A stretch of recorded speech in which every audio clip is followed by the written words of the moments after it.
Three, two, one. So next is the exchange procedure. Number one is collecting soiled linen. Housemaid and room boy should strip linens from beds and areas and put them onto the linen chute or onto the soiled linen carts stored on each floor pantry. Number two is transport soiled linen to laundry department. The linens from the laundry chutes and floor pantry are carried to the laundry department by trolley. Number three is sorting of linen and uniforms. The laundry sorting area of the hotel should be large enough to buffer 1 day worth of laundry, and the sorting of laundry should not cause interfere with other laundry activities. Now next we have Next,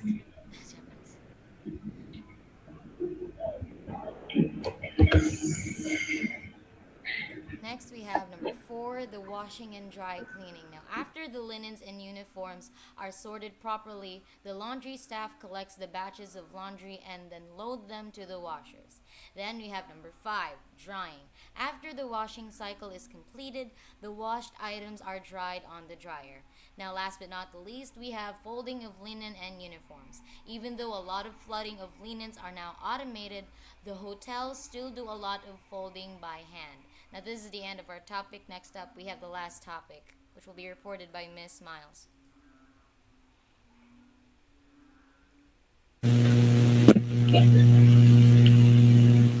So, housekeeping. Pwede, follow ko sa slide. Okay. Housekeeping department daw, kay responsible dyan nila ang health o ang safety sa guests. So, dapat ma-maintain ang housekeeping department ang cleanliness o sanitation para ma-protect ang guests sa any nga mga danger. So, housekeeping has different section. It entails inventory. Next slide, please.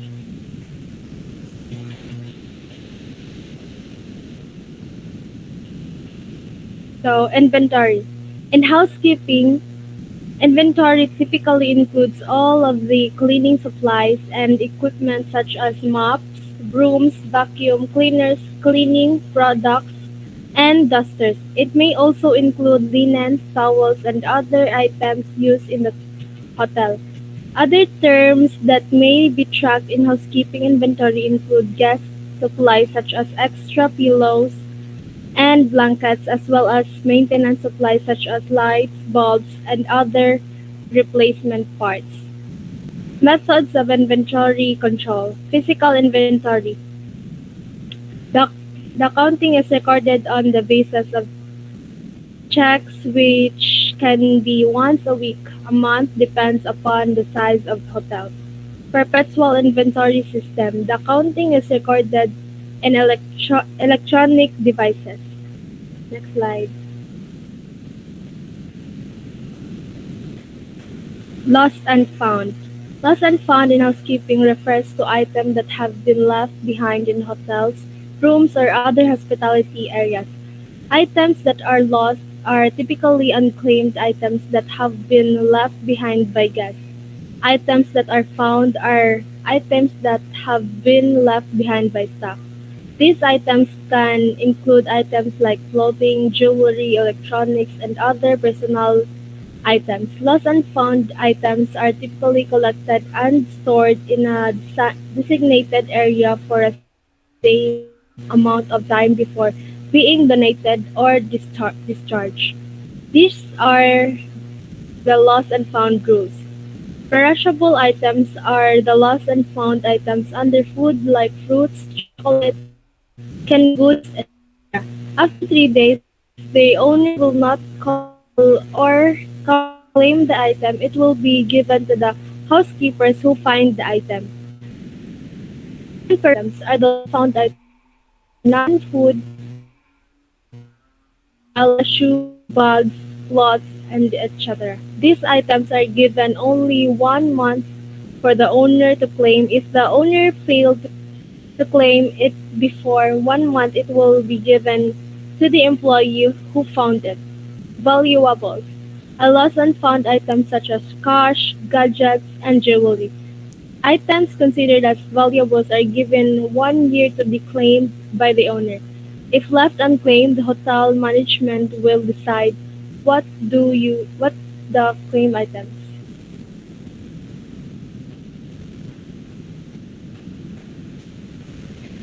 Next will be Miss Kyle.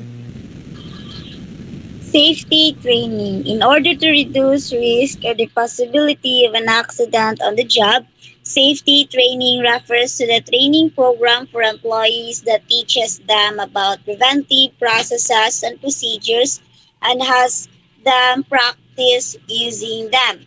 A crucial component of every organization's complaints training program is safety training. Next slide, please. Next slide. Thank you. Housekeeping safety training and tips. First is the basics. Under the basics is suitable clothing. Wear appropriate, loose fitted clothing so you can easily move around. Under also the basics is heavy physical work. Do not lift or move items that are too heavy for one person. You can damage the item, floors, and walls as well as your back. If you attempt to do this yourself, get another person to help you when it is necessary to move heavy items. And there also the basics is fire or emergency safety. Make sure you have a list of who to call in the case of emergency. The last one is children or animals. When putting a safety signs or mark that surfaces might be slippery until dry to avoid any damage. Next slide, please. So, housekeeping safety training and tips to avoid falls. Under of it is be aware of your environment. When entering guest rooms, look around look around you so that when you are cleaning, you will be aware of potential sharp edges. And there also this is different surfaces. Make sure you understand where you might have to tread extra carefully because there are different types of surfaces that might be extra slippery and sometimes uneven. Under also this is clear walkways. So for everyone else safety, keep the public area clean from any hazardous. Next is that watch your pace. Never run. It looks unprofessional. Always walk even if you are in a hurry. And then the last one is working at height. Always use safety harness. Next slide, please. Housekeeping safety training and tips in handling electrics. Under of handling electrics or using sockets safely. Never leave electrical cleaning equipment plugged in the socket when you are no longer using it. Next is never mix water and electrics. If you are cleaning sockets, do not use water and make sure the switch of the socket is turned to off. The last one under of handling electrics is damaged cables. Be mindful and know how to recognize damaged cabling.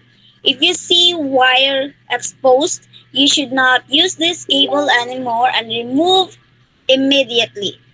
Next slide, please. So, housekeeping safety training and tips in litter and waste management. Recycling scheme. In every property you work with, be fully aware of the rubbish and recycling scheme. Next is use gloves. Use gloves both for hygienic and safety purposes. Last one is that chemicals. When using chemical or handling chemicals safely, we must wear PPE when using any hazardous chemicals. Next slide, please. Shucks. So security measures. A precaution taken against terrorism, surveillance, or other danger. Under the security measures are guest room security, key control, emergency procedures, and security records. Next slide, please. So the guest room security. Safety of guest property. Employees must have color code, uniforms, and identification cards. The management should explicit regulations concerning to employee theft. The employee handbook should spell out the consequences of stealing hotel property or guest property. Next slide, please. Key control. It protects the property by reducing the possibility of guest and property theft. There are four categories of keys. These are emergency keys, master keys, storeroom keys, and guest room keys. Next slide, please. Emergency keys. These keys should be kept in a safe and secure area, and these should be used in emergency situations such as fire or when an employee or guest is locked in room. Master keys. It also opens more than one guest room. This key allows access to all the room in all the floors of a hotel which is not double locked. It enables assistant housekeeper to check any room at any time at random. Next is storeroom keys. This is kept either at housekeeping or at the front desk. And then the last one is guest room keys. Key distributed to guests, and guest room keys are stored at the front desk when not in use. Next slide, please. Security records. Any records that contains information directly used for protecting the security of a public office against attack, interference, or sabotage. Records must be kept in a safe keeping vault. Next slide, please. So, routine and preventive maintenance. What do you mean by maintenance? These are activities which relate to the general cleanup. It occurs on a regular basis and require relatively minimal training or skills. Next slide. So, what are the difference between routine and preventive maintenance? Routine maintenance is keeping the area free of dust and dirt. It is done on a regular basis, whether that be it is done on a regular basis, whether that be daily, weekly, monthly, or yearly. One of the examples of that are sweeping carpet, washing floors, cutting grass, cleaning equipment, cleaning glass panels, and a lot more. So preventive maintenance. These consist of three parts: inspection, minor corrections, and work order initiation. Init- uh, Initiation. inis- Initiation. Inspection is done by a housekeeping staff. Manahin.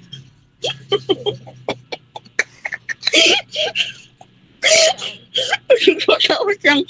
One of the examples of preventive maintenance is shucks.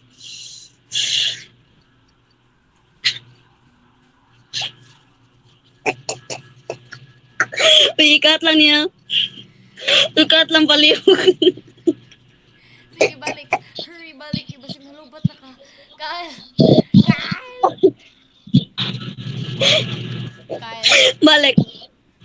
Initiation. So, preventive maintenance. These consist of three parts: inspection, minor corrections, and work order initiations.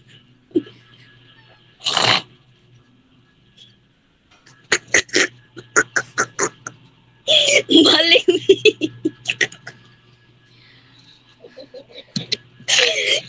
Balik-balik ha. Ikot ng paliwag. Preventive maintenance. These consist of three parts: inspection, minor corrections, and work order initiations. Inspection is done by a housekeeping staff. One of the examples are regularly check gas rooms for leaking faucets, furnitures, and fixtures, or other items that may call for attention by engineering staff. Thank you. That's all for the managing housekeeping.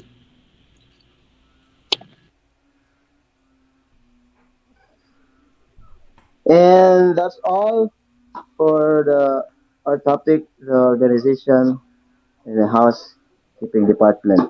Hope you learned something, and thank you for listening. Bye. Thank you, everyone. Thank you, everyone. Thank you. Bye No, no, no. bye Guide. bye. No, of course. Wow.